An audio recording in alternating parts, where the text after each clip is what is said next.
to court. American government took Binance to court. And because they are in court, that is why they can sue them and get all these legal remedies. But Nigeria has not sued Binance. We've accused them and then we've detained their officials in Nigeria. So what's going to happen if they leave? Nothing. You're not going to force them to give you data, because once they do that without a legal order, the folks that have released their data will sue them. So they can't. Olumide is back here, but if you look at the Binance protocol, Olumide, there are things that says that they can release information, but you've got to sue them first and then demand that information from a legal standpoint as a law enforcement agency or as a keeper of the nation's security. You simply can't say, give this to us in violation of contracts that they've signed. Olumide, welcome to the party. Thanks for hopping back again. What's your take on this Binance issue before we go into the BTC and the SEC? What's your take, Olumide?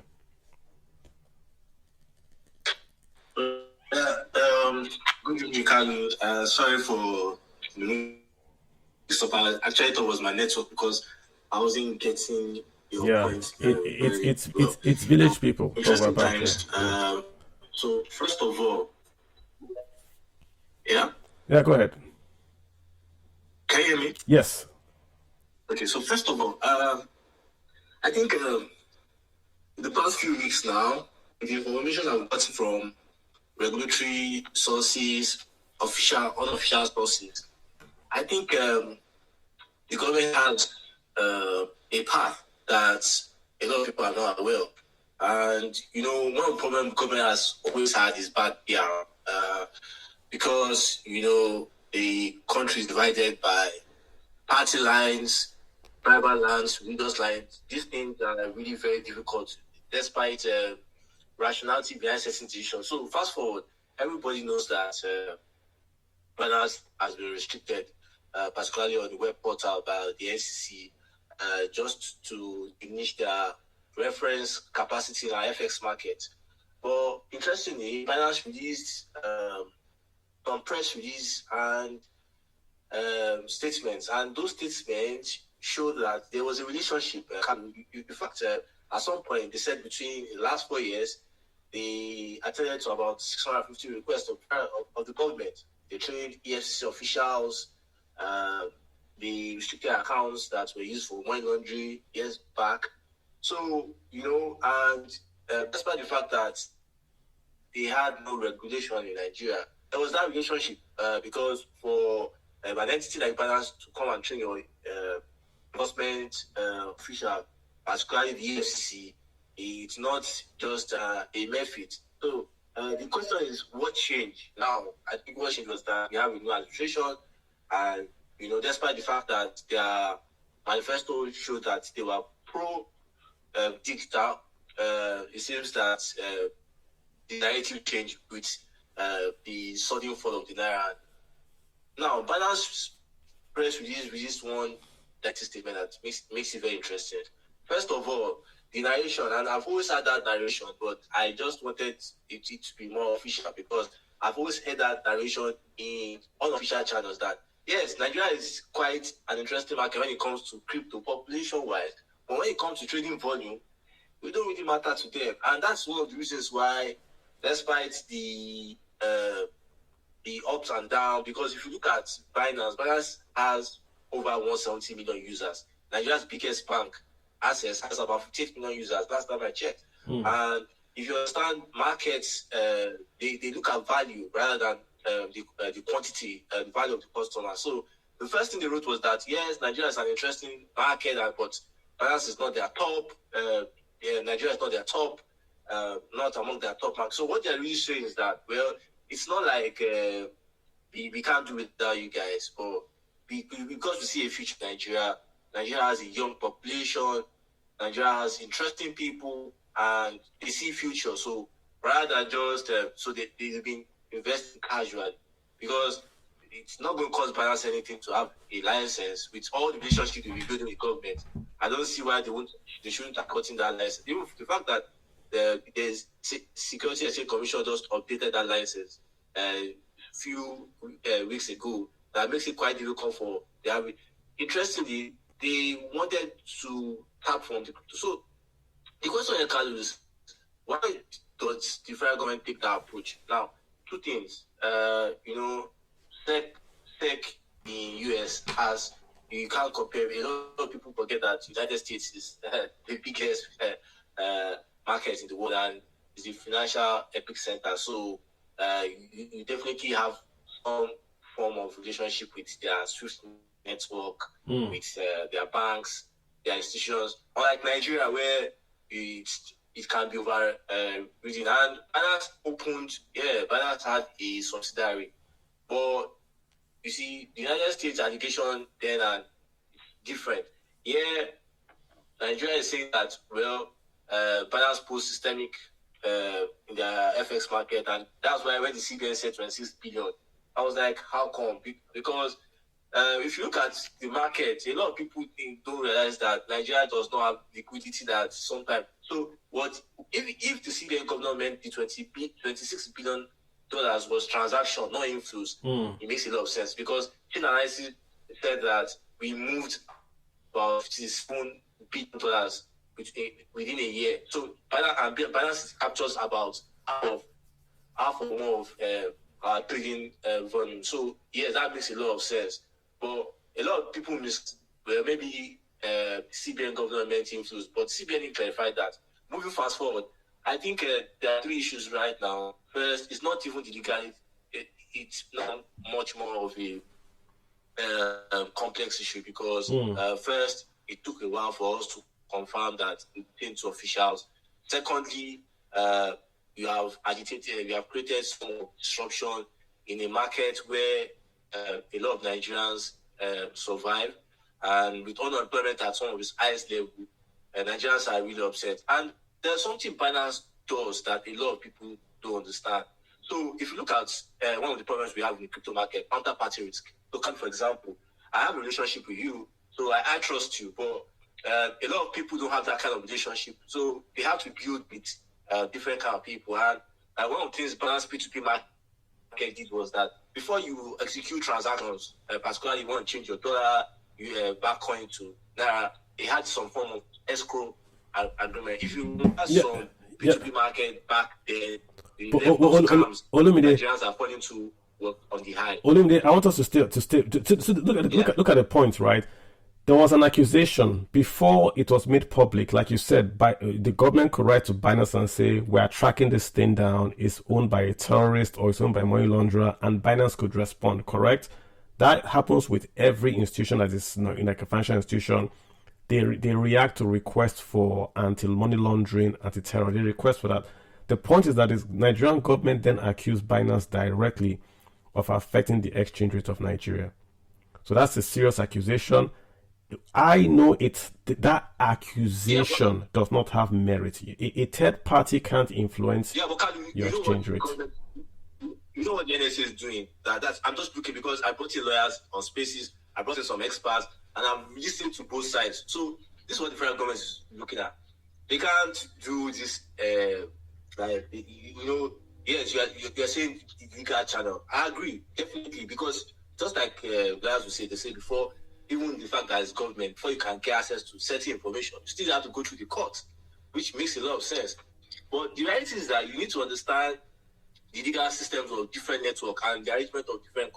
Now, the NSA's objective, from what I'm seeing, is that, they want to diminish that threat they feel that is happening. And that's why they are demanding. Look at what threat? What threat? That $10 billion was the ox. What that threat? $10 billion was the ox. What their demand is, they want data. Like, okay, who are the top users in Nigeria? Now, the top users, why does the NSA want the top users in Nigeria? Simple reasons. We want to know those posting systemic threats now. Institutions, what threat? They're not asking for the data for. These are some of the allegations. So, when you say they should have gone through the court, I think what they are trying to do here is like, because if you look at the way they broke the news, it's more like, but Olumide, the point is that we're not addressing the. You can't get. Binance cannot give any proprietary information or any information that was given to it by a customer without a court order, irrespective of who asks. And that's why they even said, look, I agree, but their strategy is what they do at New York Times. Let me give you if you look at one terrorist, there was a terrorist that Apple one time that even the fact the government wanted that information, but Apple said, well, they can't unlock the phone. And if you remember FBI, that's even America. The government had to use some. You see, the government, on that same story, the government had to unlock the phone themselves. Apple didn't unlock it. Yes, that's what I'm saying. So I'm coming to what government should see. Government understands that it's going to be quite complicated and kind of because they have to go through the legal process and get all the things, and that's under their jurisdiction. So what they're trying to do here is more like a media trial, because when you push all these things, they will still come back to the same. Olumide, you've made the point. Olumide, the largest economy in Africa cannot be doing media trials with the largest blockchain company in the world. The truth of the matter is that if you look at what they are achieving now, Binance, their last press release statement said they're willing to work with government, they have a relationship, and they have that. I understand what you're saying. I'm not inside of the government. What I'm saying, because why I'm not inside of government is that I've seen what the crypto market has done in Paris. I've visited many countries in Europe that I've seen how crypto industry has vibrated. But the truth of the matter is that when we want to have a very solid outcome, we have to look at what both sides are after. And like I said, government is really particular about the threats in their system. Finance is more concerned about, well, having a future with Nigeria. But you are a money guy, right? I'm a money guy.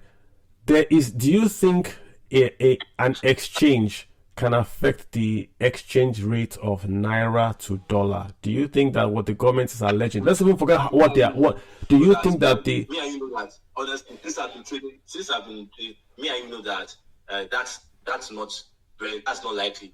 But you see, one of the fears government have, and I understand that fear, like I've said in the past, is the reference point. If you look at the market right now, because many of my friends now, when they want to do transactions now, they have to go through OTCs to confirm from different sources. At some point, you don't need an OTC reference point. People will just go to the P2P and see what Binance is trading. I'll just go to my USDT NGN chart. That was the concern. But the fact that liquidity, no, that was far from reality. But, like a lot of government sources will tell you that they have every reason to have whatever concern, because that reference point alone poses systemic danger. Because, Kadu, on this space, if you ask the average Nigerian, do they know FMDQ, FX market listing? They'll tell you no. Okay. But almost every Nigerian has the P2P market on their app. So that was one problem. Like you said, let's ask a Nigerian. Block Trader has been here listening. Block Trader says he's a forex trader. He's a CEO of Block Traders Academy. What's your view on this, Block Trader? What do you think overall on the federal government Binance action? What's your take overall? You heard Olumide, you've heard my point. What's your take? Okay. Good evening, everyone. To me, I don't think it's actually nice for the government to hold Binance responsible for what's going on, because first of all, Binance is not the only exchange. But they're the biggest. We have in Nigeria. We have the biggest. A whole lot of exchanges, but they are the biggest. I know that for sure. They are the biggest. And another thing, recently I got the information that they just increased the exchanger fee for cryptocurrency exchangers to, I think it's let me confirm, so I wouldn't be saying a figure that I am not. What does that fee mean? What does that fee mean? What does it do? That shows that them increasing that fee.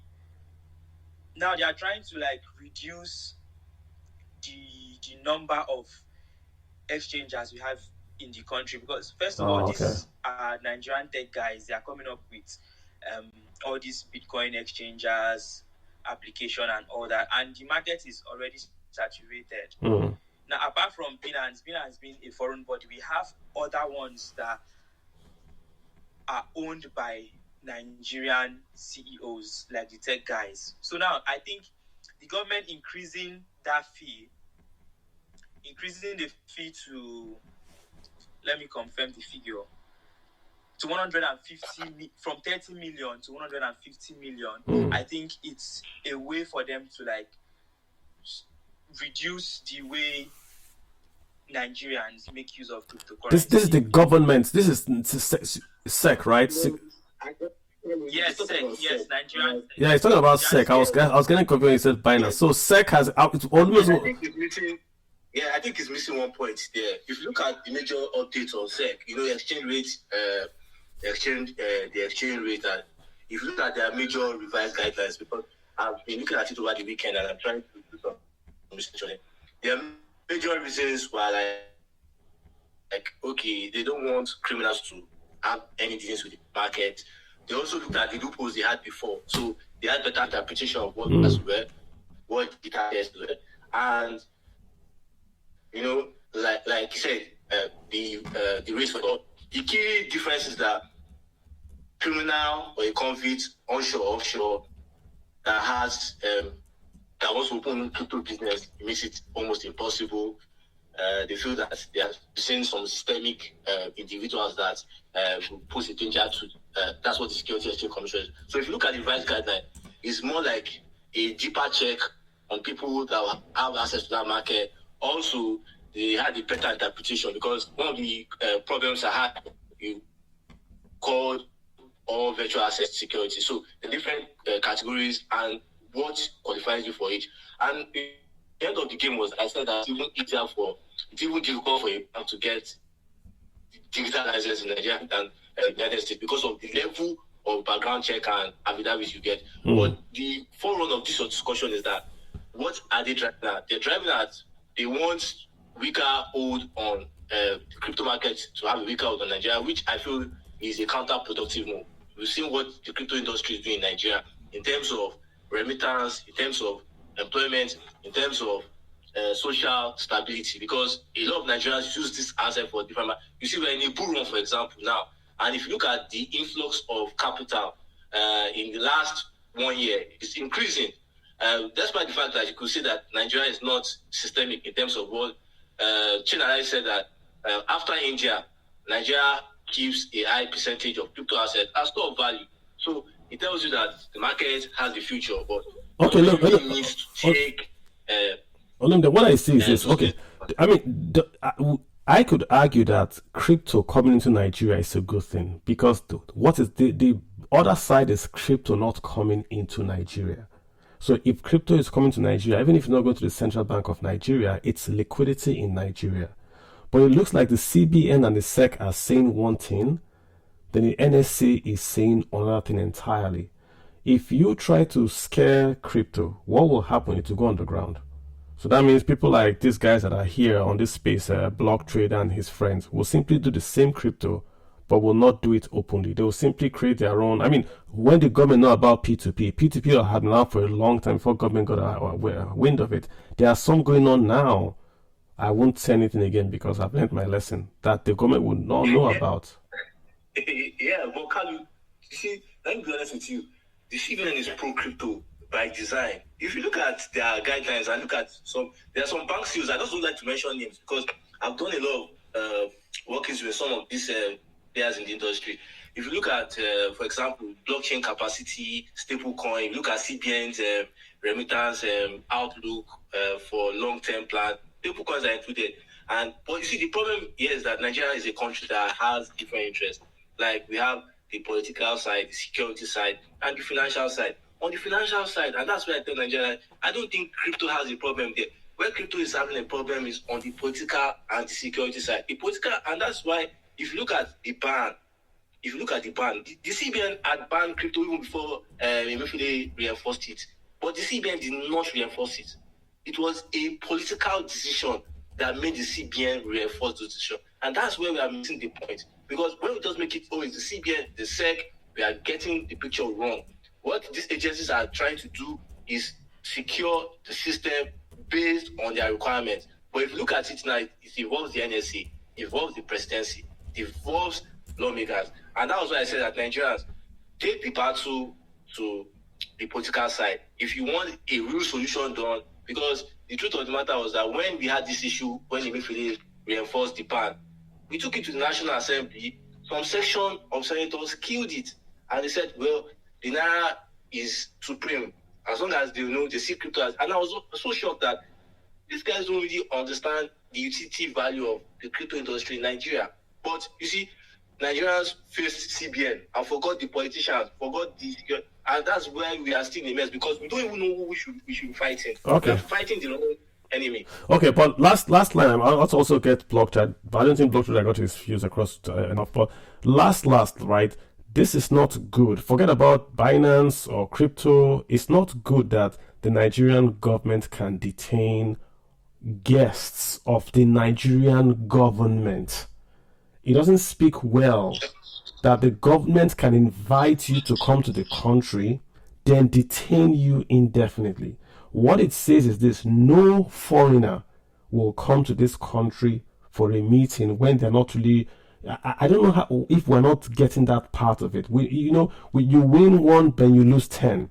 We're the largest economy, we're a democracy, but you wake up and you detain foreigners. Even if, people have come here. There were 2 Indians that are here they are under arrest watch from India. There's a Pakistani that came here that's under arrest watch. There was a guy that came here from Lebanon that is under international travel ban. These guys all came here and flew out of here. Nobody detained them. But businessmen, you might like them, you might not like them, came in and the NSA arrested them.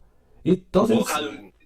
How is the government's argument? Well, they went through, they asked the courts for... But they invited them. And I understand, but every system has their own. I'm not on government side, but the truth of the matter here is that, you see, we need to look at it on merit that the government really did not do a good job at the way, because I don't see Binance a problem to the government. Binance has worked with the government. That's really what's upsetting me, because Binance has done so much deals with EFCC, with our police, with our police force, and the government itself. In fact, there was a point Binance wanted to open a kind of center at our free trade zone, if you remember, some years back. So why is this changing? What is going on, Olumide? And again, last one, I want to get you. What's going on is this, right? I think the government's looking for someone to blame for the high exchange value. So they want to eat their cake and have it. They want to float the naira, get that revenue from the naira in, because when the naira is floated, it's more revenues for the government. They want to float the naira, but they want to say it's not us that is causing this pain. It is that guy called Binance. He moved 26. What does move 26 billion even mean? Does it mean 26 billion left Nigeria? It's not possible. But they want to point to that guy. So everything we're saying here, they are looking for a fall guy. And unfortunately, they've got a fall guy in this gentleman. Sue them. I'm not defending Binance. I don't know them. But about the moving of the 20. Go ahead, Block. Block Trader, go ahead. This is a peer-to-peer service. Any money that is coming through Binance, I make use of Binance before the whole issue, before I had to move to other cryptocurrency exchanges. But what I mean is that if money is coming through Binance, that money leaves Binance too. True, it's in and out. The money comes in. It's not a situation where the money went into Binance and the money didn't come out. I agree. It's in and out. Yeah, let me also get saying that 26 billion passed through Binance. Yeah, what does that mean? It doesn't make sense at all. It doesn't mean anything. I think it was an error by CBN governor because it even created more confusion. Yeah. But I don't think the federal government is trying to make Binance the fall guy, because I think if you look at the fall guy, I think it's Emefiele. But on the larger context, I think what the government is just trying to do right now is that they want to hold their market. Because if you look at other outlines, coming in, look at outlines coming in, especially for banks, it seems that it's getting wider than we anticipate. But like you said, it's bad PR, because for me, I felt that Binance would have been more of an ally and would have made a lot of gains, because Nigerians love crypto. For everyone's sake, Nigerians are passionate about digital assets. You can't take that away. So alienating them is a bad PR.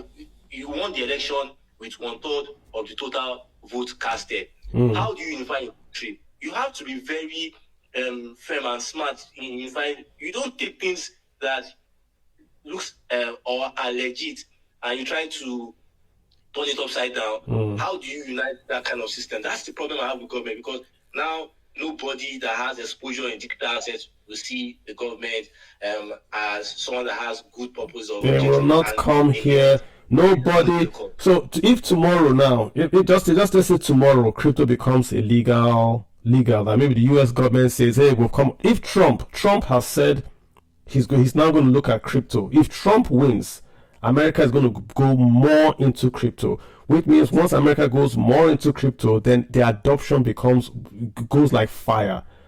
Let me land, right? That means that, right, they will come to Africa and they'll say, okay, where should we set up our quote unquote digital clearing center? They will not come to Nigeria. They will not come here.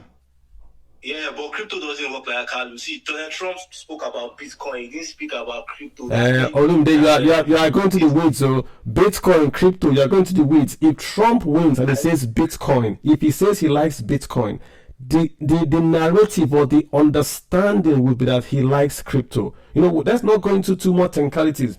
If the president of the United States says, because he didn't approve it last time he didn't approve it. This time he's saying he's for Bitcoin. If he comes in and he says the SEC should slow down on the regulation of Bitcoin and crypto, and he says he likes it, it will translate to more adoption across America. That's a fact. Yeah, very true. Because in fact, he even used some NFTs to raise funds. That's there we go. A fact. But the problem here is that Bitcoin's ecosystem is already swallowing other assets. All right. BlackRock and traditional investors. I'm just saying the signal is what matters. Now is that the United States. I don't think the United States has a hold on the crypto market like it can. That's why Binance has taken, because the truth of the matter is that the United States do not have systemic compared to, they only use the US dollar denominated as some of Olumide, the United States is the largest, most liquid, most connected market. There is no way you can have an adoption globally of anything in the world without the United States. China has banned crypto. Crypto is still functioning.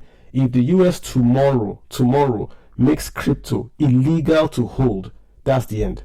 China has banned it, we're still holding it. If tomorrow US says if you have crypto or Bitcoin in any form or version, it is illegal, that's the end of that market. That is the end, because it will be illegal. So that's the end. But I think you missed my point here. I'm not saying, what I'm saying here is that I definitely know the US as the most liquid and most powerful financial market, but the take here is that crypto market has a decentralized advantage. What does that mean? That was why Binance opened a subsidiary in the United States. It didn't work out. What does decentralized mean, Olumide? What does decentralized mean? You still need to take your physical dollar to make it digital. So what is this? When I see people say digital, what does this mean? There is no way you can take paper and make it digital without going through the financial system. There is no way. You still have to get it in somewhere. But there are other options now. Like it's getting tighter. So there are many. That's what I'm explaining. There are other options now. If you look at the European Union Stablecoin Act, for example, that's why they are. But the US makes it illegal. EU also has to follow. Haven't you seen HSBC and been fined because they have accounts in Iran and the US made it illegal? But HSBC, if US says it's illegal, it's illegal. Now, because HSBC, PNB Paribas, and what was the name of this US account I use, they really outlined it for me that crypto is not allowed. So that's why when people are making this transaction, I don't understand what it means. Because the truth of the matter is that traditional finance don't want crypto. America will always protect the SWIFT network.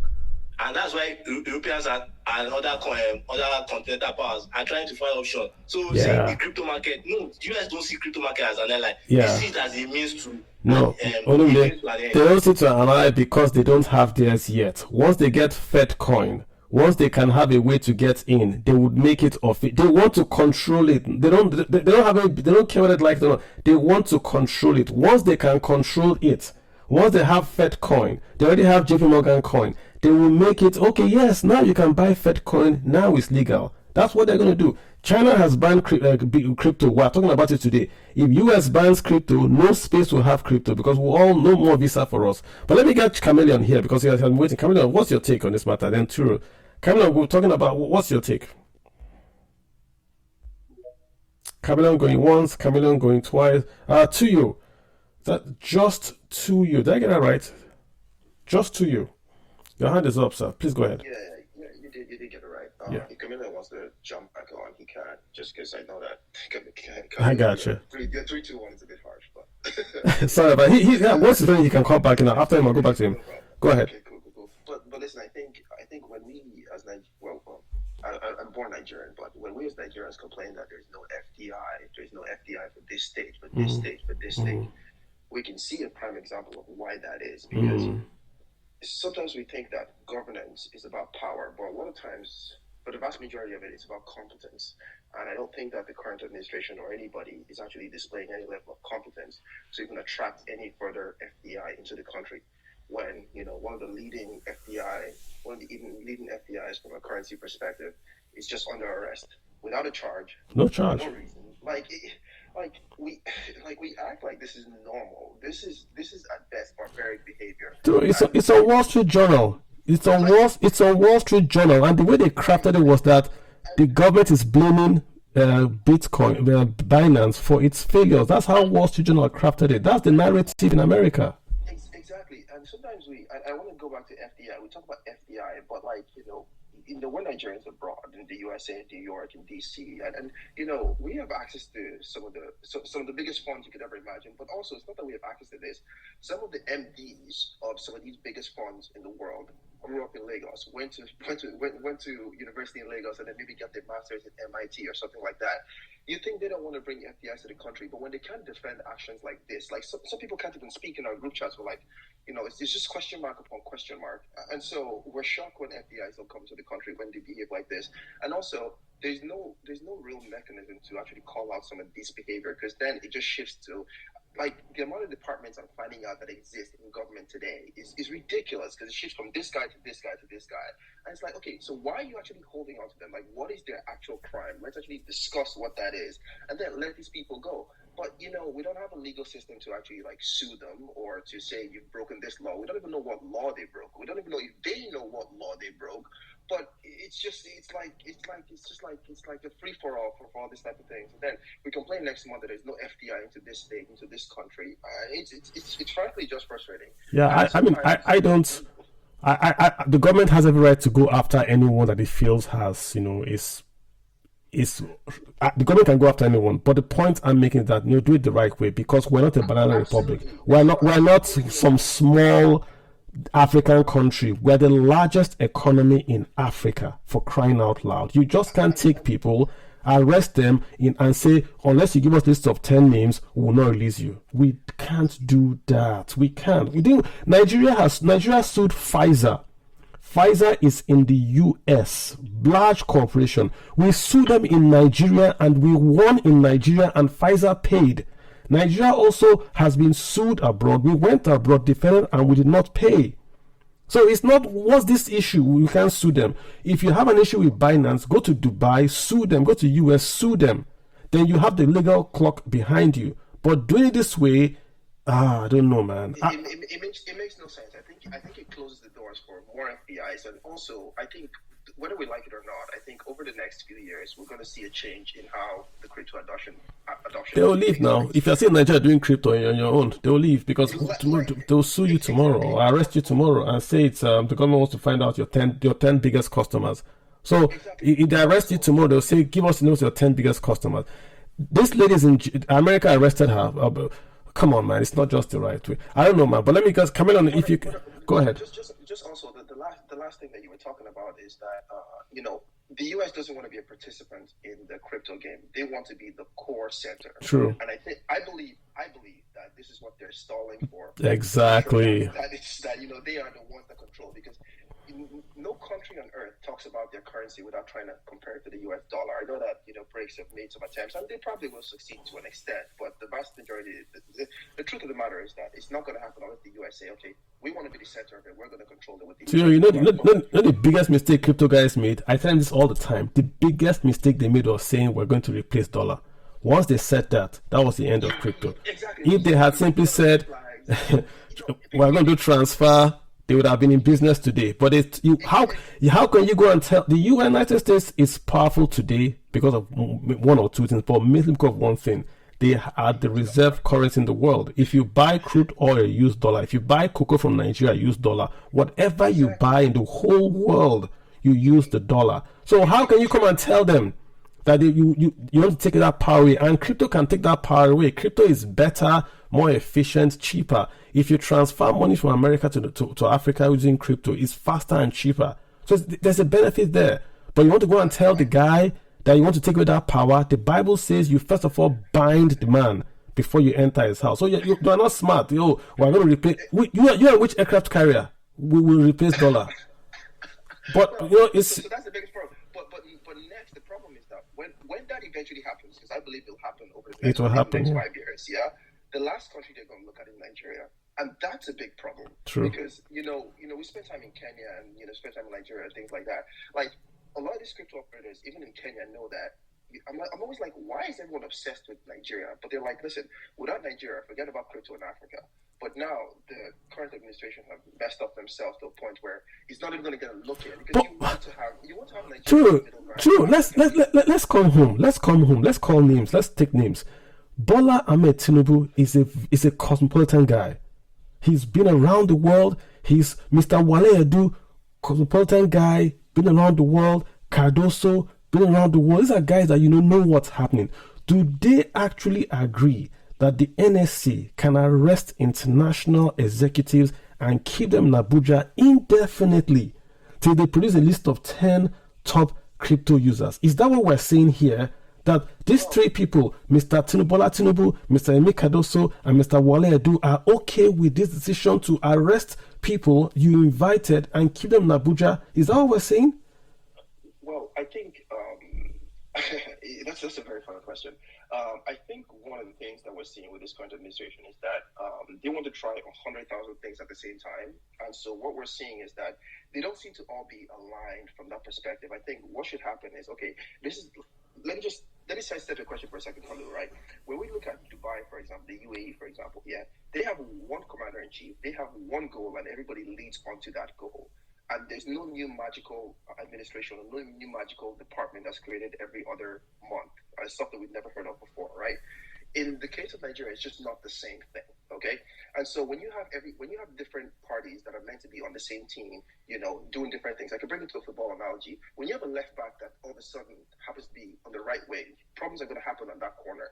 So I think there's a little bit of misunderstanding going on, but that's as a result of trying to do 100,000 things at the same time, because perhaps the previous administration or even the one before that has not managed to even say, okay, this is what we want from Nigeria from a holistic perspective. So whatever happens, there's always going to be a casualty of war. It doesn't matter it doesn't matter what department it is. Now, I'm actually not entirely sure what department decided that it was okay to detain these guys, but you hear people like real official, the spokesman to the but I'm going to take the room, right? But the spokesman to the president said they were detained for blah blah blah blah. So this is Mr. Bola Tinubu's spokesman. Not the NSC. Mr. Bola Tinubu's spokesman said it. So I think that's a point. I don't think that sometimes they think holistically about the things that they say. But that's just Nigeria as a place. All right, gotcha. Let me come back to. I'm gonna head back to the listener. If something pops up again, and I have something to add, I don't plug up your speaker. No worries. All right. No worries. So Chameleon, are you okay to speak now, Chameleon? Okay, let's get Lulu Nakaz. Lulu Nakaz. Oh, Bitcoin guy.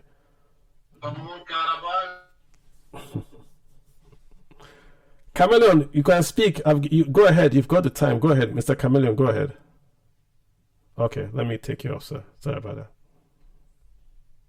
So we've got Lulu Nakaz, And there's a guy here that blocked me, but how is he able to request to speak? How is that possible? He blocked me, but he can request to speak. How is that possible on Twitter? World Peace, please go ahead. What's on your mind? World Peace. That's interesting. If you block someone, why? Hi, can you hear me? I can hear you, sir. Go ahead. Yes, thanks, Kalu, for hosting this space, and thank you everyone that is listening. So for me, I know that I'm sort of probably going to be swimming against the tide here or going against the grain, but I have my reservations around crypto generally and crypto adoption. Okay, and for me, I feel that it's going to lead to a loss of freedom because eventually governments are going to take control of all the crypto exchanges or crypto in the world.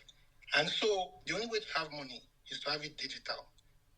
And so what if you don't agree with that government? That means they can take you off the system. Okay? And so you can't hold a contrary view.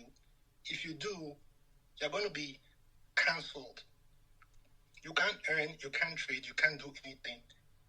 And so I don't know if anyone else has those concerns, and also if there are ways to sort of make sure that that doesn't happen. Thank you. But look at it this way, right? The naira you have in your pocket or the dollar you have in your pocket today is issued by only the governments. Before the government issued currency, anybody could issue currency. Currency issuance was not only should we say a function of the government. The US dollar was issued by many individuals and organizations. Then the US government then says we're going to have a monopoly. Same with the British pound, same with the Canadian dollar. You could issue it and call it Canadian dollar. You could back it up with gold. But now only governments can issue currency. Do you have a problem with holding physical paper issued by the government? Do you have a problem with that? Yes, to answer your question, yes, only governments can issue currency, but they can't control the supply of currency. Whether that government likes me or not, I can still get hold of that currency one way or the other. In short, even if I'm a drug dealer or I'm a trafficker or whatever, I can still get hold of the currency. They can't stop me, right? Because they don't. Once they've printed it and it's out of the banks, I can get a hold of it. But now they have full central control because it's on some server somewhere, and they just need some AI or some code to sort of detect me anyway, and that's the end of it, right? So that marriage of AI, blockchain, all this crypto and stuff is heading to the way where a few people can concentrate power in their hands, and if you go against them, you can just be locked off from the system. I completely get you. I agree with you. I get where you're coming from. That block trader's hand is up. Maybe he has a block trader. You hear what he said. I mean, it's happening in China. He's not since when I say it's unusual. In China, you have a credit score, you have a social score. The digital yuan can be given to you on your phone, and it can be removed from your phone. They can see exactly what you're spending, and if you don't like what you're spending, they can delete that money from your phone automatically. So what's your take? Okay, that's us going a little bit into the future because I don't think Nigeria would opt into that. We are still doing cashless banking, Abi. I don't think Nigeria would opt for that option due to certain reasons. Now, we are in a country that loves monetary policies, and if all this happens, monetary policies will weaken. Now, that's the major problem the Nigerian government is having with cryptocurrency, because with the high inflation, citizens are moving their money to USDT, and this is affecting our government in terms of the monetary policy being weak. And secondly, there's reduction in signage revenue. Now, this is the revenue the government makes when it prints money. Now, with the adoption of cryptocurrency by most of its citizens, it's going to affect the government when it comes to this revenue generation.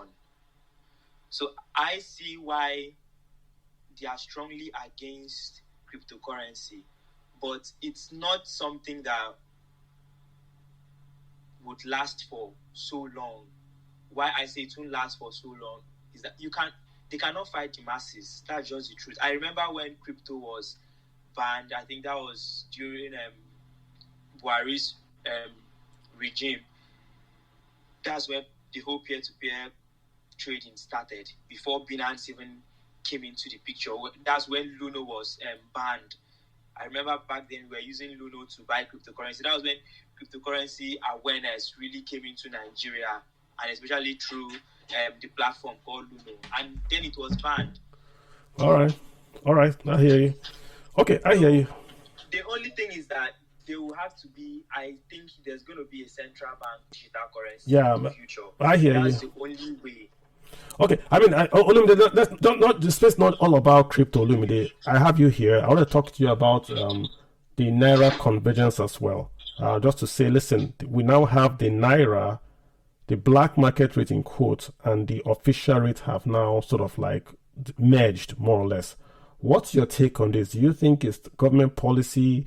Is it good? Give me your take on this, please, if you don't mind, Olumide. This convergence of the Naira and the dollar. I was in Lagos and I could go to the bank and the bank said they could buy my dollar, but they couldn't sell to me.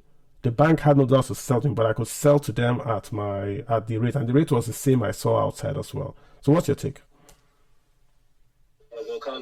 To be honest with you, but I think for stability, price stability has been the major concern for entrepreneurs and dealers in our market. So I think that's some positive news. But when you look at the price settling, and you look at the reality of food inflation, and you look at how foreign exchange affects inflation in Nigeria, I was reading Bismarck Rwanda's report, and it showed that FX takes 1/4 contribution hit on food inflation. So when you look at the rate and you look at prevailing situation of the market, it's very tricky to say that one is satisfied. But having said that, like you said, we've seen some form of stability. But there are a lot of things that also make that stability come into play. I've visited a couple of banks while I'm wondering, and I realized that many banks are less proactive in giving you cash. They prefer transfers, limits. Before, when the CBN work had also came in, the former CBN governor suspended all restrictions on a limit. Now it's back. The daily maximum daily transfer you can do is $10,000. So all these things also has some form has contributed to the short-term stability. And we're seeing oil prices also ticking, remittance coming in play. You saw the CBN so excited that FPI has really bought so much of their money instruments products. So that really gives them some form of stability. But long term, definitely we have serious issues. I don't see like economics intelligence unit, the British intelligence firm said that the naira might weaken to above 2,000. While Goldman Sachs said that, well, with the recent wins by the federal government, they see the naira as one to. But I'm in between. I think I'm moving more with economics intelligence unit because so far the fiscal side, the budget padding, the cost of governance, and poor political reforms with high state of insecurity, one will not be able to rub off the concerns the naira will face. Yeah, there's not that. Is that very, very quick? So we had Goldman Sachs say it was going to naira will strengthen, and we had the economist guy say naira would weaken, right? So we had two opposing views. So who are you tending towards? Are you going towards the naira strengthening to 1,200 or naira weakening to the 1,800? What's your take? So when I read both reports, I think I align more with the economist intelligence unit because one of their key was that the federal government does not have the liquidity. They gave case of the CBN's real FX assets that after removing derivatives trading or loans, you see that the CBN does not have enough ammunition to keep the naira at a level the market think is fair. And why I say market thinks it's fair is that if you look at Cardoso, you look at the CBN, the Minister of Finance, they've always felt that the Naira should be trading at fair level between 700 to 1,200. So the economist just say that it's not possible that the only way we can get that is if we can get liquidity from foreign players. And the way it's looking like, Carlo, you could see that nobody really wants to give Nigeria money. And that's why Nigeria is considering the Eurobond market. Wow. You see that Egypt has already gotten about 35 billion from Dubai. We've gotten from 5 billion from World Bank. We've gotten another. But for Nigeria, it just, despite the fact that our presidents are usually the most traveled leaders, they have not turned to money. So I think that's why I'm sticking with EUI. So it's all about supply, Olumide. Yeah. So you are saying in effect, and we make this point over and over every week, Olumide. Every week we say this: the Naira will only get value. Look at only one indices, gentlemen and ladies: oil exports. If Nigeria exports oil, your Naira will rise. When you people come and say, where will Naira be? Don't ask when Naira will be. Go to the NNPC website, or even go to like the site ProShare. Look for the crude oil exports in Nigeria. If crude oil exports go up, the Naira will gain value. Simple. There is no other metric you should look at. You can look at remittances. Remittances used to be, if remittances go up, Naira gains value. But these remittances people are now going to P2P. So the money is coming to Nigeria, but it's not going to the CBN. So remittances is a bit funny now. Then you have, of course, your FDI and your FPI. Those ones also have to do with the macroeconomic fundamentals. It will take time. What we're getting today is FPI. To take time, but the real measure is that oil export number. That's just it. If it goes up, we have problem with that oil export again that I wanted to highlight, because you really made a salient point on we need to look at oil export. The cost, the operational cost to produce a barrel in Nigeria is $48.7. Let's say $49 a barrel. Yeah, that is very pricey. Now, if you look at the arrangement of Nigeria's sharing formula, Nigeria doesn't take at max, at the highest side, 60%, because we share with all, we don't take control of all the production. So just imagine crude oil prices, present crude oil price at $3 a barrel. The operational costs are taking half. Yeah. Now, out of that half, Nigeria is going to share 60% of that half. And we are producing 1.3. Now, okay, if you add all those condensates, a lot of people add, which I refuse to accept as prime crude, you still cannot get. Well, and that's why, surprisingly, you saw what Saudi Aramco made, despite the fact that you can argue that, okay, yeah, they control the production and cost of production. But when you look at it with Nigeria's state oil company's profit, then you see that even oil now, it's no more a guarantee, guys. You see, we need to get at least 2 million barrels a day. The problem with Nigerian oil industry right now is that we've waited too long, and that it's going to get to a point where we'll have oil, but we won't have anywhere to sell it. Look at what's happening right now in the world. Saudi Arabia has gone to the United States, and they've bought the Shell infrastructure so they can bring in crude oil from Saudi Arabia. They import it to a refinery in America. They refine in America. They sell the PMS in America. So this is Saudi has bought the entire value chain. They have their tankers, they have the refinery, they have the filling stations in America. They're doing the same thing in South Korea. They're doing the same thing in China, the same thing in Japan. They are buying the infrastructure. Nigeria used to have US as the largest oil export market. Now we've lost it, right? Because US is not even exporting oil. So here, US is exporting oil, but Saudi is exporting oil to the US refineries in America. See how Saudi has dodged that? Now we are in India. India is our largest oil buyer. Saudi has gone there. Indians have left Saudi, Nigeria, and everywhere to start to buy discounted oil from Russia because it's cheaper. So you get to a position where the largest oil buyers, the US, the Europe, the India, the South Korea, would have locked up contracts with Saudi, Iran, and Russia. And Nigeria will have lots of oil, but nowhere to sell it to. We are not really diversifying away that oil we have. We are still saying that the oil we have, we're just exporting crude oil. With the refinery we now have, maybe can start to break down that oil into byproducts that we can export. But we're not yet there yet. And I feel that the more we waste time, the more these green people will catch up with us. Right now, the biggest risk to Nigeria that I see is a lawsuit in New York saying that crude oil is damaging the world's environment. And they'll put Nigeria as a defendant.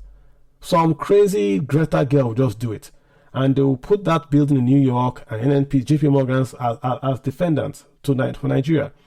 Will they win? They don't have to win. They have to damage the revenue streams to Nigeria so much by defending that case that it won't make sense to do business. And you think it won't happen? They've already sued Exxon, Chevron, Conoco in America on this exact thing, and they lost.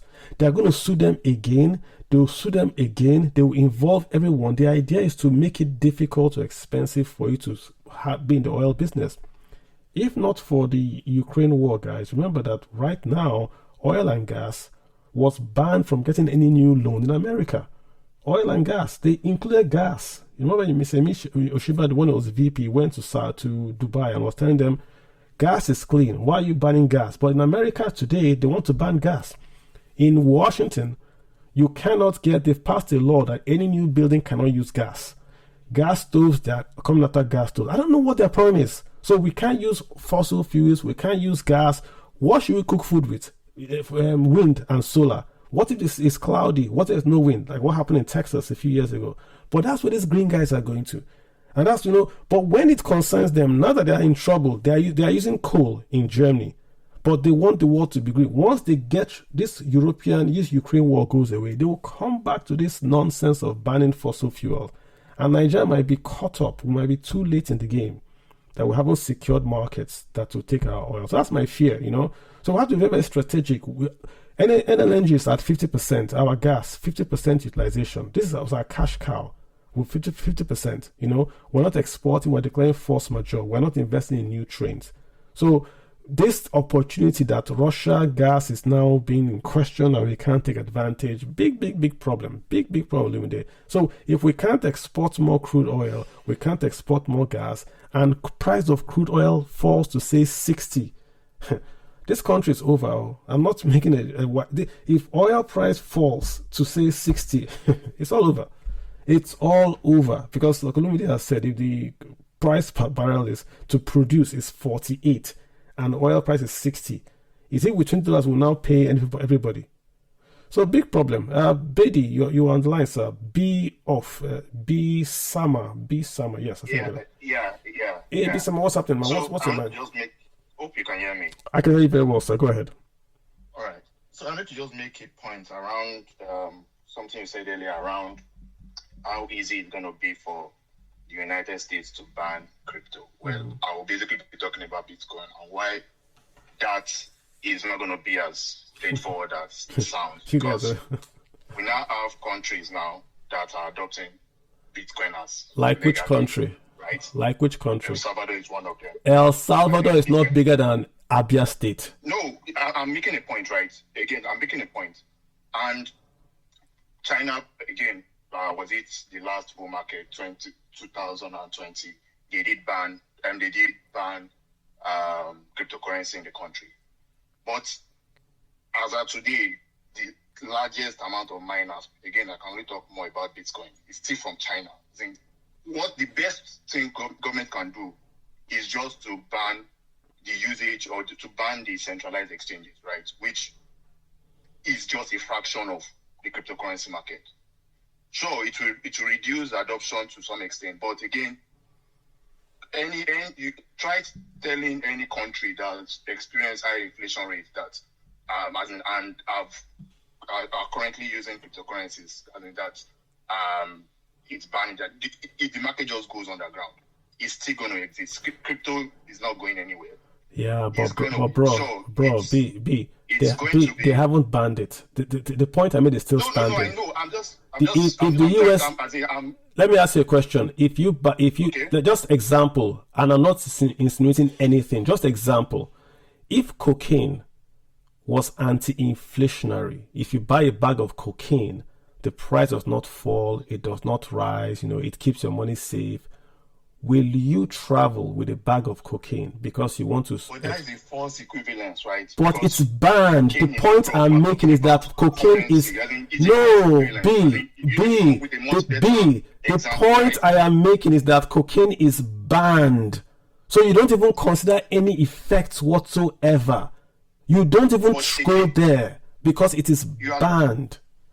that does not mean anything because the equivalency is It doesn't mean wrong in anything. the first place. What are you talking I'm about? talking about. Would you okay? Let me give you. Would you send money? Would you send money to a bank in North Korea because they have zero COT? Would you put money in a bank to account? send money if Ma'am, as I'm asking you a question, would you, if a bank in North Korea offered you? The point you're making is, again, this would only make if I am used to, as in, I know about cryptocurrency, right? And then there is, as in, the government of the country chooses to ban it. As in, it is one thing if you are not, you are not in the space, and then the government chooses to ban it, and then, obviously, it's not something that you already used to. I'm talking about if this is something that you already live by, right? As in, and a large number of people, especially in high inflationary countries, right? You've got people from is it Turkey? You've got any country, any high inflationary country. They are already. You've got people from Argentina. You've got people from most of South America. They are already used to cryptocurrency. So even in the effect where the countries ban it, India has banned cryptocurrency a number of times. That did not stop the amount of cryptocurrency because the US is the only country on earth that can ban it and it to kill it. Only block so I'm asking you. So I've asked you a question, and you say. Bro, allow me. Again, get the point I'm making. It again different because in the US can block centralization. In fact, they're actually doing it, and it happened. Was it towards late last year? A number of the centralized rails for most of the DeFi markets were blocked. But again, that is, I mean, that can only happen. That is the extent of the power of government generally. I'm not arguing. See, I'm not arguing. All I'm just telling you is a very simple fact. The Indians, the Nicaraguans, the Chinese cannot ban anything global. Only the US can ban something global and to have an effect. Only the US. And I'm saying that the reason why, if the US today, if the US Federal Reserve and the FBI and CIA say holding crypto, blockchain, whatever you call it, is illegal, I am telling you that it will stop because nobody wants to break the law. Would you you give me would you financial institutions in the US now? But it has not been banned in the US now. So what are you bringing up US again? So the point is it's not just a matter of saying it can happen. So you are saying that the feasibility. Forget the feasibility, sir. Cocaine is banned. We're coming down to reality. We're not. What is this guy talking about? We're not just imagining stuff, right? I mean, we're talking about right now. Is this something the United States government can do? You are missing the argument completely. Nobody is saying the US government is going to ban crypto. That's not the argument. No, please, sir, allow me to make it. If they choose to ban it, can you? I don't want us to stay on this a long time. We're not debating if the US government is going to ban crypto or not going to ban crypto. It's a very, very simple point we're making. We're talking about the reach, the currency, that the US government is simply trying to control cryptocurrency. That's why it's doing what it's doing. The instant the US Fed can control the issuance, the regulation, the pass-through of crypto, it would accept it as legal tender. That's all we're saying. Nobody here is saying they're going to ban it. US government is not going to ban it. The point I'm making to you, sir, is if the US government wakes up tomorrow and says they want to ban it, they have their ways of banning it. I'm not the US government. You are not the US government. The same way they have banned you dealing with Iran, North Korea, is the same way they will stop you doing with cryptocurrency. Let's not go into the weeds of this. We're not experts in this. If they place a sanction on the country, you can't deal with the country. No bank will deal with you. And if you pass it through, especially if they target terrorism, do you want to be tagged as a terrorist by the US government? Is that what you want? No. So what are you talking about? Why are you not carrying cocaine? Even if cannabis is not medicinal, why don't you travel with it because it's medicinal? Nobody wants wahala, and everybody will run away from it. That's the point I make. I'm very simple. I'm not going to the weeds of okay, this, that. Just trying to be very, very simple here. Luca, Lulu, you got the point. Lulu, go ahead. Yeah, Carlo, thank you very much for having me on this space, as usual. From what I can see, I can see that you have a gap in knowledge about the technology, and and probably there's a gap in knowledge in the difference between Bitcoin and other cryptocurrencies. Bitcoin is a very, very unique asset, very, very unique in its technology. First, it is a libertarian technology. The way it was even created itself, it stems from, the need of humans, the fundamental rights of a human being to own money, to transact freely, without restriction. So, in fact, from what I can see from my study of Bitcoin as a whole, I even think I'm not the only one speculating. I think this technology came from the NSA, the U.S. Security agencies, because how come that the only cryptographic sequencer that the NSA cannot cryptographically crack was the one that Satoshi used? How? All other cryptographic proofs can be hashed. Okay, you guys you start speaking this big technical grammar because you quote unquote you have it. Listen, if you go to, I just want to make a point. Go make your point. Yeah. So well, anyway, that's by the way. So for Bitcoin as a whole, the genius of Satoshi was the technology he employed in this Bitcoin in particular. Can I ask you a question? You understand? Can I ask you a question? Can I ask you a question, sir? I don't interrupt you. Can I ask you a question? All right, go ahead. If I have a paper dollar in my wallet, how can I take it to become a digital currency? How? Without going to the internet? No, that's a different thing entirely. What you're talking about now is called real-world asset tokenization. No, I'm just asking you, is there a way I can take my paper, dollar or naira, and make it digital without going to the internet? Of course not. You can Okay. have to do that through the internet. Okay. But however, these are two separate things entirely. Okay. No worries.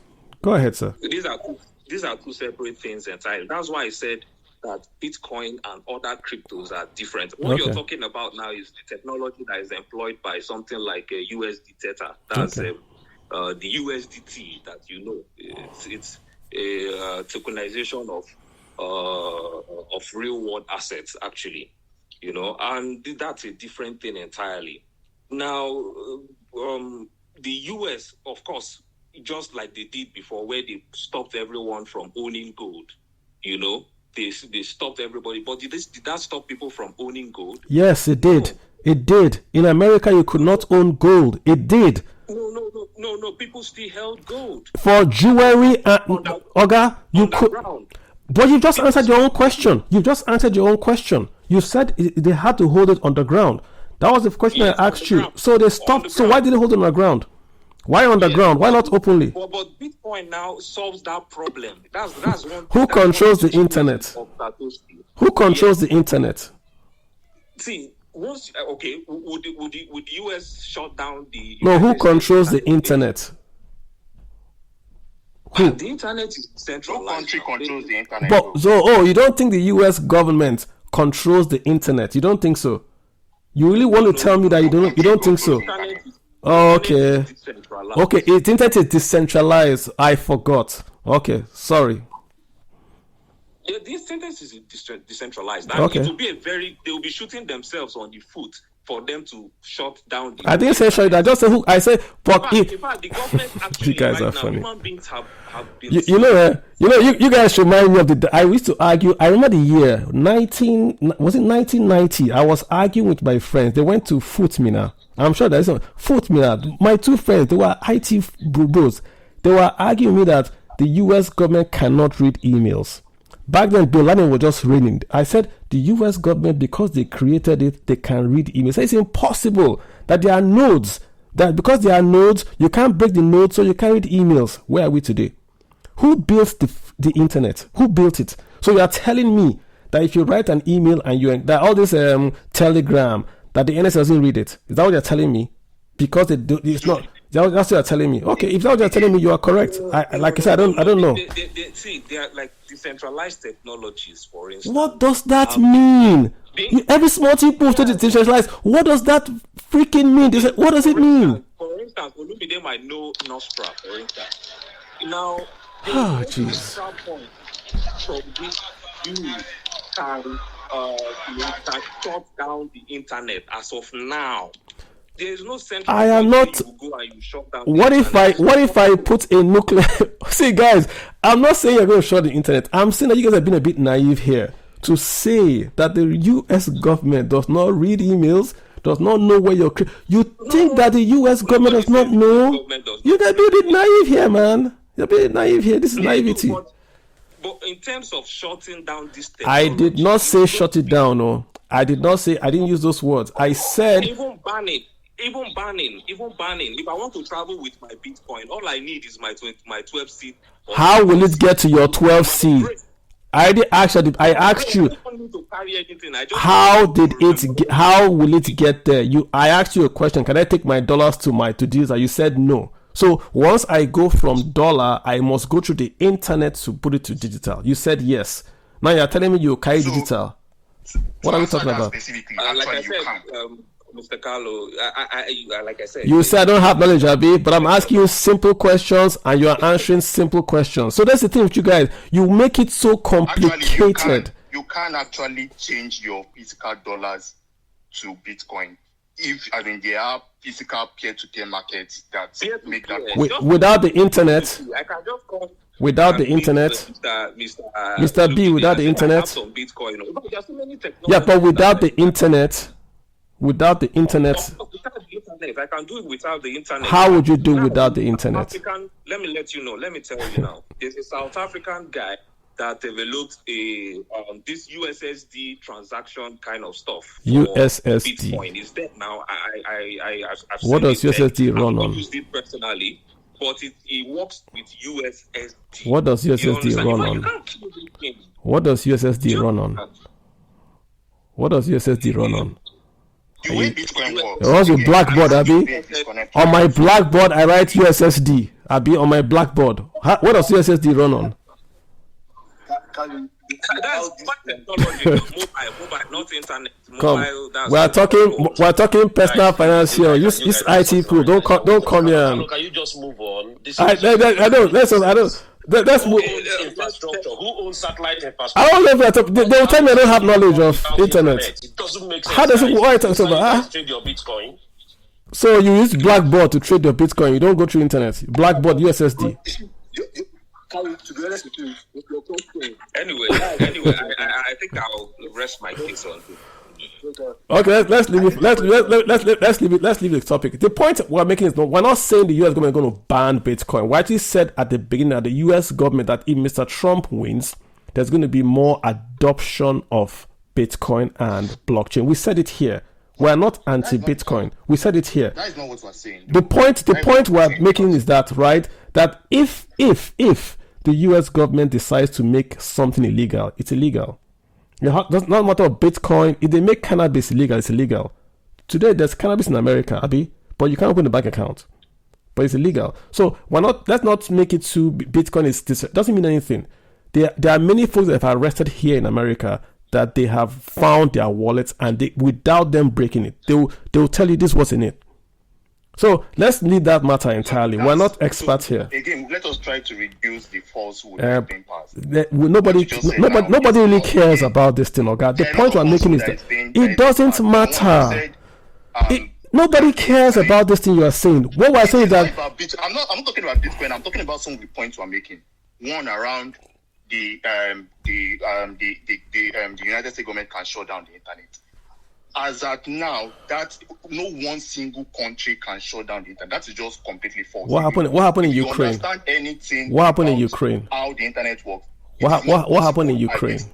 What happened in Ukraine? No one country can shut down. What happened in Ukraine? They can shut down access to a specific country, but the internet is the global what happened to connection of Ukraine computers. when You Russia can't shut invaded down Ukraine? on the internet. Did the Ukrainians have internet access when Russia invaded the first 2 days? Internet was shut down in Good. Ukraine. Let's move on. So let's move on. Let's move on. You are conflating things.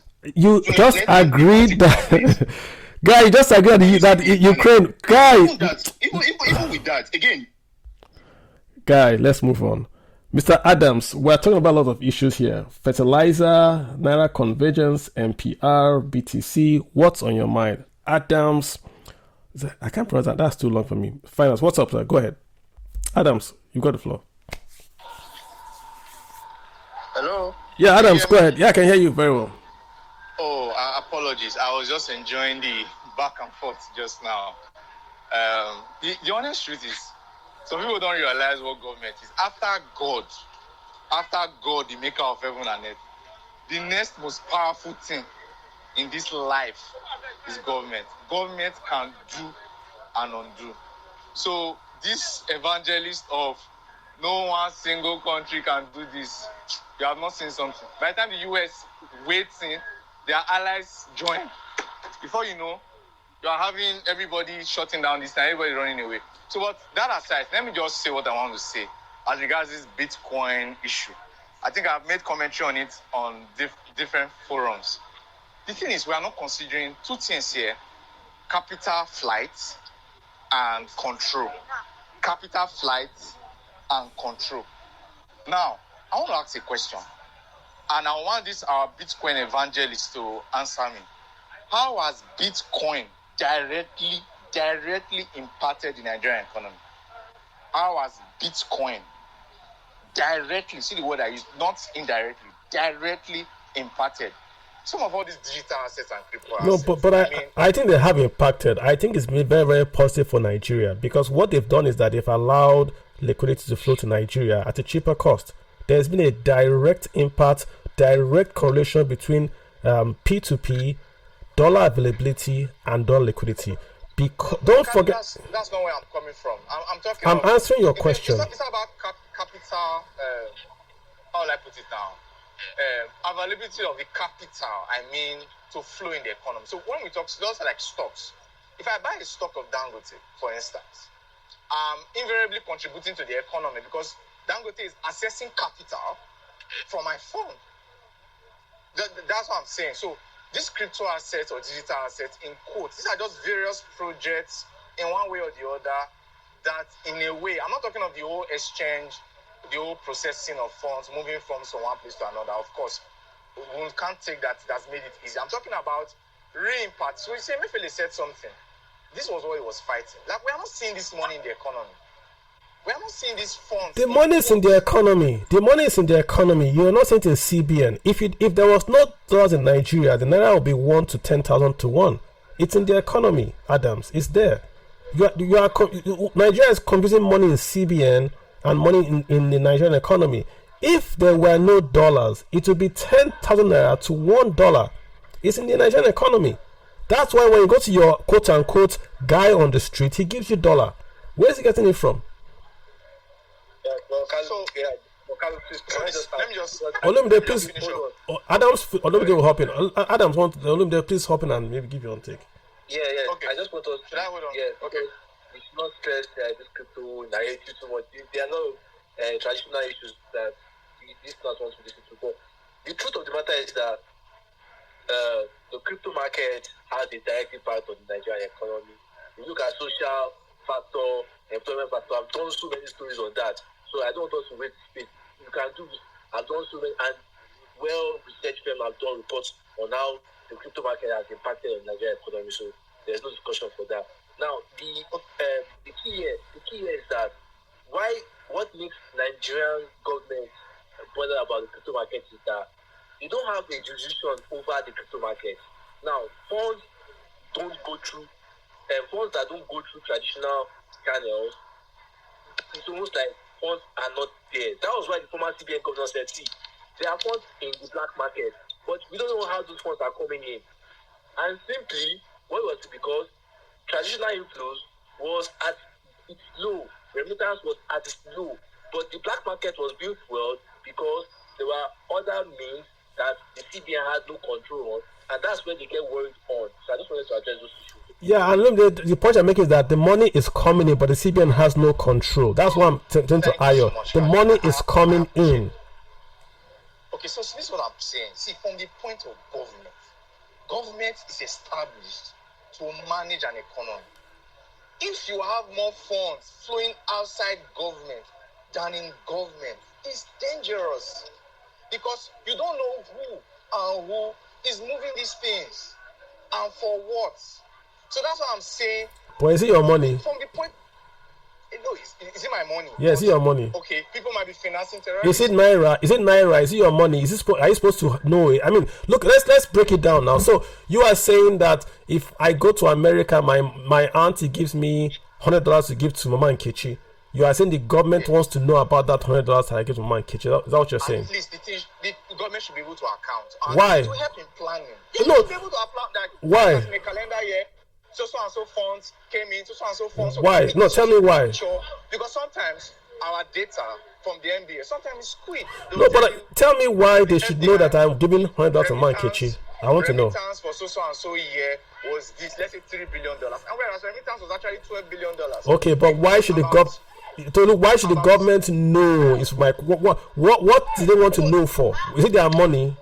Explain to me. No, see, okay, Kalu, I think this way I'm missing it. See, government is not naturally knowing, so they will say, hey, Kalu, so you sent $1,000 to your auntie. No, it helps in planning. It's what it says. That's what I'm saying. It's economic management.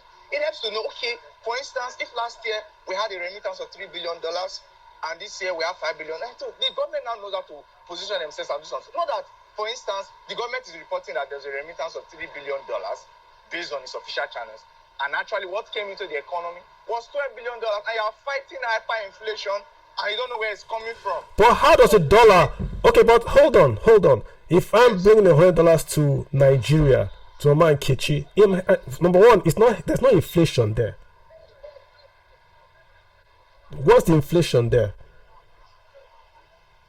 For that transaction, there may not be inflation. But if funds are just pouring in and the government cannot give, they're happy. Then the government is happy because money is coming to the country that the government can then raise a dollar bond and sweep. Because Mama and Nkechi will not spend dollar, Mama and Nkechi will spend naira. So it is actually strengthening the naira because the Mama and Nkechi will take that dollars to her guy in the village, change to naira, which strengthens the naira because now there's more dollar. So now there's Papa Okoro will now borrow that $10 from Mama and Nkechi and now import goods from India. Otherwise, Papa Okoro has to go to the bank and get dollars at an expensive rate from the CBN to import from India. So me bringing in dollars is actually helping the economy. That's FDIRB. Is it FPI? See what I'm saying? I'm just harassing you. I don't mind me. I'm saying is the government should be able to account for every one kobo that flows into the economy, every one kobo that flows out. But I'm saying it's not possible to do that. I mean, you go to the US government, they ask you, are you making more than 10,000? That's what they ask you. They only, yeah. So okay, Kalu, are you saying the US government, cannot account, if not 100%, at least for 80% of the money inflow and outflow of the they economy? can't. US They cannot. They can't. They cannot because they only ask you above $10,000. So if I bring $9,000, they can't know that. They can't know that. Why? And they don't have to. They don't bother with that because to them, the impact of 9,000 below. Okay, they can assess that impact there. The point I'm making to you is this: Nigeria needs dollars. We need the dollars. If Nigerians are bringing in $100,000, I want to even encourage them to bring in more. I want more Mama and Nkechi's bringing in $100 to Nigeria. I want more. So I want to encourage it. I'm not saying you must register, you must do this, you must do that. I went to the airport. What airport is it? The airport in Kenya. They have an ATM machine. I'm going to post it. They have an ATM machine. You go to that machine, you put your whatever, it gives you dollars. Kenya, something in Qatar. You go to the machine in Qatar, you put your whatever, you set the currency you want, it gives it to you. So they instead of them tracking currency, they are trying to attract you to bring your money there so they can give you their own local currency and save your dollars. Every nation wants dollars. That's what we want, dollars. How you bring it to, no problem. It's negligible. I'm talking of something like 26 billion. With 26 billion now, Ayo, with 26 billion, down. So tell me who has 26 billion? This is how I listened to the CBN say that, make that statement. And immediately I said, what's he talking about? With 26, only has already clarified that for us. With 26 billion, how? Money is flowing. If you say transact, it's like you go to a mama put. Mama put is selling rice. One plate of rice costs 1,000. So you give her 1,000, she gives you a plate of rice. Then you now go and say that mama put moved 1 million. That's just a transaction. What did she take home? You gave her 1,000, she gave you change. You gave her 1,000, she gave you pure water, then she paid her pure water dealer. What is her own? What left from her own? Money went out, Abi, but money also came in. Binance took money out of Nigeria, but Binance also brought money into Nigeria. Why are we not talking about the one that they brought into Nigeria? Why are we talking about the one that they took out of Nigeria? More remittances come into Nigeria. Remittances alone is 25 billion. Remittances alone, 25 billion. Before this P2P thing started, though, 25 billion. That's what people abroad sent to Nigerians. 25 billion minimum. After oil is remittances. Why are you even going there? You should be making it easy for Nigerians to bring money into Nigeria. Easy. Not to say file tax return. Do this one. Terrorists don't do remittances through bank. But that's a different entirely. Let's move on. Mr. Wasiu Olatudun. How you doing, sir? Sorry if I got that name wrong. Mr. Wasiu, what's up? What's up, Kalu? How are you? I did, my brother. See, I had a harassing me on my own space again. Can you just see? Can you see I'm being harassed? But unfortunately, tonight I will not be supporting you. Yeah. So I will join them. Sorry, sir. Here is the point. Yeah, my point is this regarding Bitcoin. There is some part which you are not mentioning. The technology behind the Bitcoin, which is blockchain itself, is a superior technology whereby Bitcoin is use case. And this blockchain is a superior technology in which US government cannot do anything about it. It's just like you saying that we should not use ATM again. It's just like you saying that other form of technology that we should not use cell phone again. We should go back to those analog days. Blockchain as a technology is superior, in which the US government admit to that. Okay, Use case. Listen to me, let me finish. So one of the use case is the Bitcoin. It's a store of value which is better than the US currency. So what the US is trying to do is that they need to take control. And any government that does not follow that blockchain and try to take control is going to be left behind. Okay. You guys are missing the point entirely. You guys are missing the point entirely. Cannot do anything but to find policy governance around it. Okay. So that's the main. Okay. If we list government that takes control of it, will now lead to this digital age. Okay, Wasiu. If we list the strongest currencies on earth, the first 10 strongest currencies on earth, do you know what they are? It's not the dollar. It's not the Swiss franc. It's 10 small, tiny countries that export crude oil. You go see Qatar, you see Kuwait, you see Brunei. Those are the strongest currencies on earth. Why don't we use those currencies as the reserve currency for international settlement? Because those countries do not have aircraft carriers that can bomb you if you try to do nonsense. The reason why the US dollar is used as the international currency of settlement is because the US can project power, meaning that the US dollar can be enforced as legal tender. When you quote Bitcoin blockchain, it's only a currency. Hold on. hold on. You can only use a currency if it's acceptable. You can only use a currency if it's acceptable, not by the government, but by the buyers and sellers. December 2023 in Nigeria, Nigerians could not do transfers, normal transfer. They could not have money to buy baby food for their babies. In Nigeria, blockchain uses electricity. Hence, Nigerians were looking not just for just paper currency to buy and sell. We're all here. Paper currency, whether it's Naira, whether it's dollar. And there's no debate that blockchain is a better invention. I've said it here. If you transfer money from the US to Nigeria, it's faster and cheaper with the blockchain or Bitcoin. I've said it here. The point I was making is that you cannot go against the US and say you want to replace the US dollar with whatever it is. They will fight you. It doesn't matter if you are right. They will still fight you. If you are the US president, you will fight blockchain. If blockchain says they will take away your power to print, the US can print paper. Come to Nigeria and buy crude oil. It can print paper. Go to Saudi and buy cocoa or whatever. That's power. They are not going to give that power away to you because your technology is better. That's the point I'm making, Wasu. I'm not debating if it is better or not better. Blockchain is far better.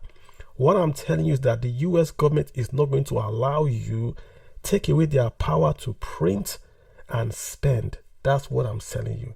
Mode, what's up? Mode, you've got the floor. Modern day philosopher. This is a crazy space. See the long list of things I've talked about. Talking about crypto. Modern day philosopher. Listen, Mr. Kalu, good afternoon. How you doing, sir? Good evening, sir. Good evening, sir. Mr. Kalu, good evening. Mr. Olumide, good evening. And every person on the space. Well, I wanted to jump into the conversation when someone was talking about the implication of crypto to the economy, but Mr. Kalu had clarified that earlier, so there's no need to go back. Well, my issues are bothered about the crypto and dollar side aside. Let me start with a quote from Mr. Trump, presidential candidate for U.S.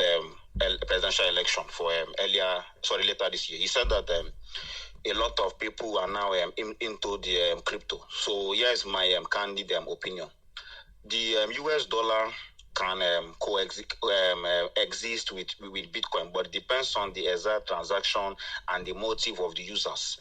Mr. Kala will explain for international trade, movement of rights and what have you, that the US dollars is what is king. Example, the SWIFT system and what have you. But where does crypto come in? Crypto, for me, I believe it is for we as individuals, not as organizations or institutions or countries, but for individuals to carry out their own personal business without any interference whatsoever. If I go to the bank and I want to send money via the Western Union, then I get the government involved. But if I want to transfer money to Mr. Kalu that is not in Nigeria currently, then the government will not be involved. But it has to be in some level, in proportion. Let me say, for example, now I keep 100 million of crypto in any wallet whatsoever now. There's no problem. But if I just transfer that 100 million into a bank account, automatically I will start having problems because I will explain where the 100 million came from, and they will do an investigation. And Mr. Carl already said that they know what is inside your crypto wallet. They can investigate and find out how you got it, if you got it legally or illegally. So for me, I would say that for international transactions for countries and what have you, then they need the what do you call it, the dollars, the pounds, and whatever they want to use. But for we as